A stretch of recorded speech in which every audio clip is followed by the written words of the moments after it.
Assalamualaikum warahmatullahi wabarakatuh.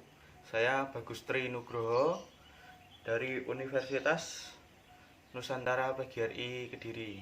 Kali ini saya akan menjelaskan fungsi-fungsi administrasi dan manajemen pendidikan, khususnya di fungsi pengawasan atau controlling. Pengawasan atau controlling ini adalah keseluruhan aktivitas mengawasi, memeriksa, mencocokkan, dan mengendalikan segenap kegiatan agar berlangsung secara lancar dan sesuai dengan rencana dan hasil yang diinginkan. Pengawasan di dunia pendidikan merupakan strategi untuk menghindari penyimpangan-penyimpangan dari segi pendekatan rasional terhadap input.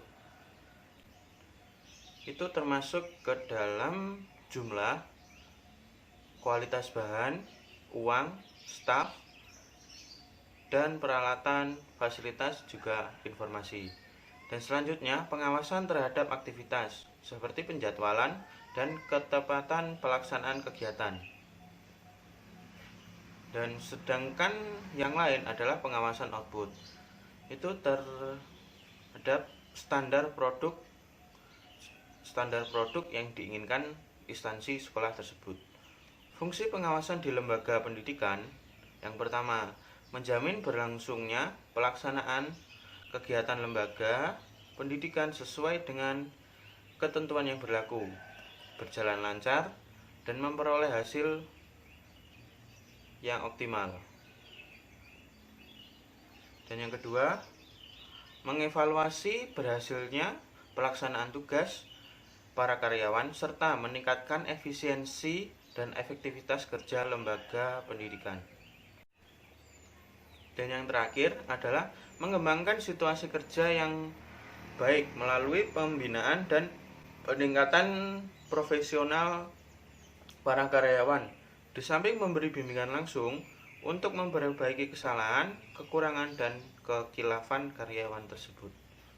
Dan dalam pengawasan di dunia pendidikan itu membutuhkan pengawas sekolah. Pengawas sekolah ini adalah PNS yang diberi tugas, tanggung jawab, dan wewenang secara penuh oleh pejabat yang berwenang untuk melakukan pengawasan pendidikan di sekolah dengan melaksanakan nilai dan pembinaan segi teknis pendidikan administrasi pada suatu pendidikan prasekolah, dasar, dan menengah. Instansi pembina jabatan fungsional pengawas adalah Depdiknas. Pengawas sekolah atau bisa disebut juga kepala sekolah yang profesional dan dapat menjamin adanya kemajuan sekolah dalam hal mutu layanan belajar. Maka dalam hal ini melakukan seleksi kepala sekolah didasarkan atas dasar profesionalisme kepala sekolah. Kepala sekolah dalam pengawasan di sekolah dituntut untuk memiliki sebuah kemampuan, yaitu kemampuan manajerial. Dan kemampuan manajerial kepala sekolah ini terdiri dari 4. Yang pertama, fungsi perencanaan. Kedua, fungsi pengorganisasian. Ketiga, fungsi penggerakan. Dan terakhir adalah fungsi pengawasan. Pengawasan adalah suatu fungsi manajemen sekolah yang harus dilakukan kepala sekolah sebagai pemimpin di sekolah.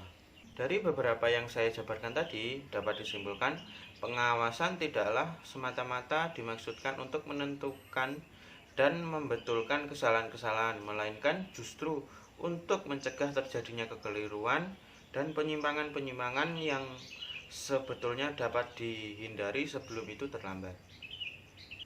Manajemen dan administrasi tidak berjalan sendiri-sendiri. Kegiatannya bersifat organisasional, tetapi bersama-sama berada dalam satu gerak langkah. Pada proses administrasi, fungsi-fungsi lebih bersifat general dan berlaku bagi seluruh organisasi. Sedangkan pada proses manajemen, Fungsi-fungsi lebih bersifat departemental atau struktural.